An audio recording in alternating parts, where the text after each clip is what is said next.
Okay, just a short video, you guys. So we're doing the weekend retreat, and there's a text chain going out giving you information about where. I will provide you one way or another. I think we'll have a pin. If I get lucky and I can work out the technology, I'll pin it. And then I'll send that to Spencer, I think, and he'll send it to you guys, and that means your Google Maps should take you there. But I'm also going to make a written set of directions. And it's a really simple place. You don't need to worry too much because there's one road going off the highway, which Spencer has already shown you how to get to. Once you go up that road, there's no way out of the mountains except back on that same road. It's just that there's a few little forks. And I've already sent you a map of that area, so that should give you an idea of what you're doing up there.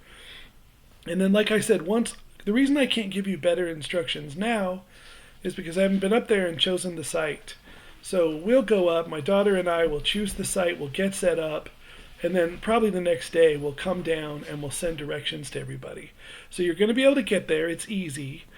This is what's called dispersed camping, and dispersed camping means there's no official campground.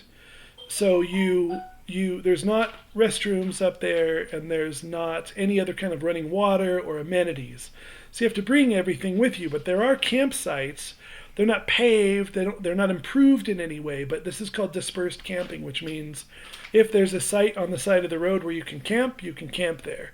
So we're going to go up and get a really good site for everybody, and we'll plan on a big enough site for 15 or 20 people.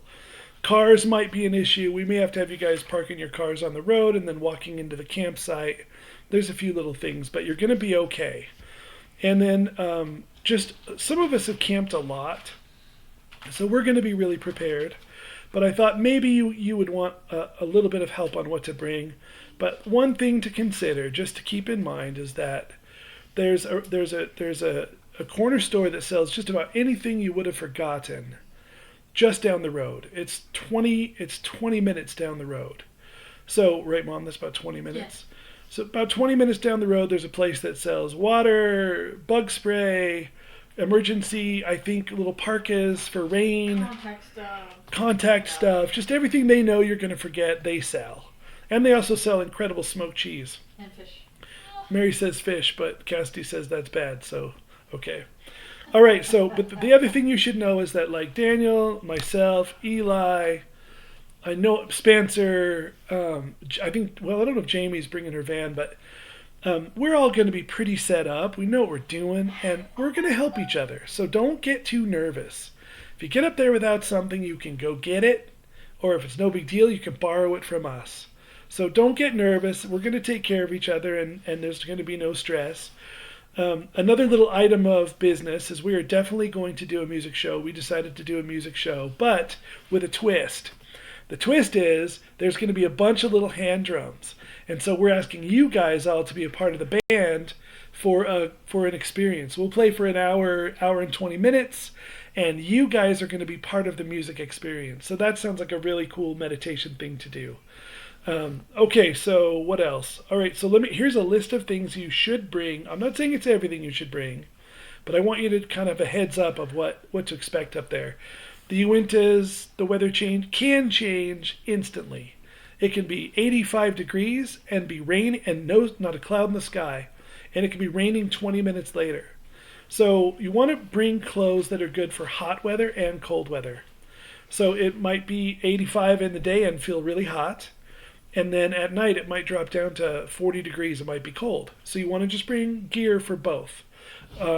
Just for instance, I'm bringing my daughter's winter coat just in case. I'm not thinking she's going to need it, but we brought it just in case. So kind of think that way.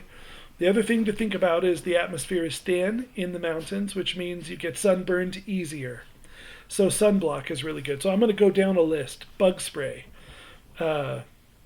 We bring, a lot of bug spray. We're hoping we're going to beat mosquito season here.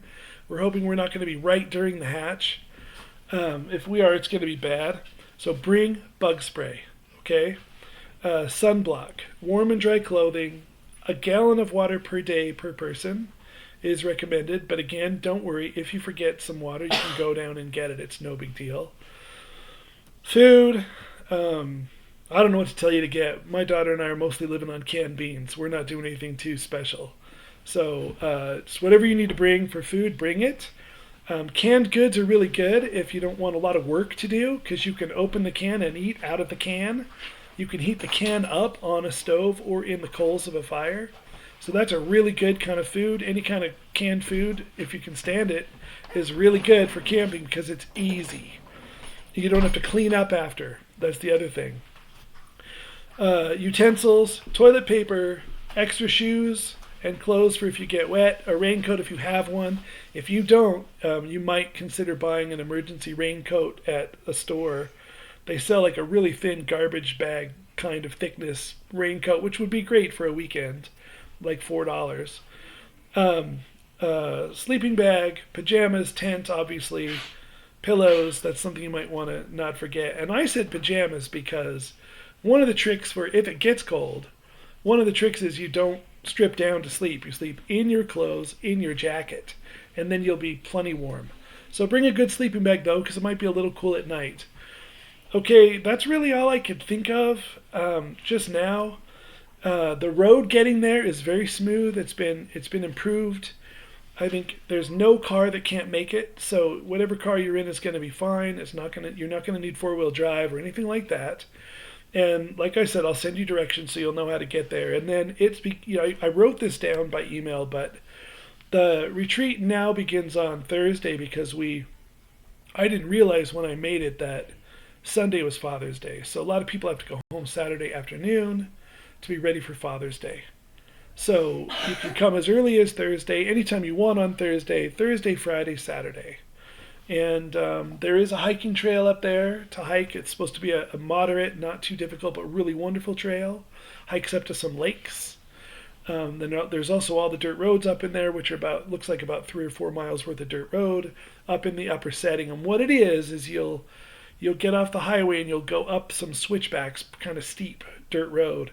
Then once you get to the top, it opens up into kind of a plateau. Pine trees, there's some lakes. I'm hoping to get a campsite right by one of the smaller lakes. So, okay, that's it. I will be unavailable by phone or text starting Thursday of this week. What? Wednesday night. Maybe Wednesday night or Thursday of this week. So if you need me, you could text me, and when we come down to get supplies sometime during the week, I'll check my text and I can make phone calls.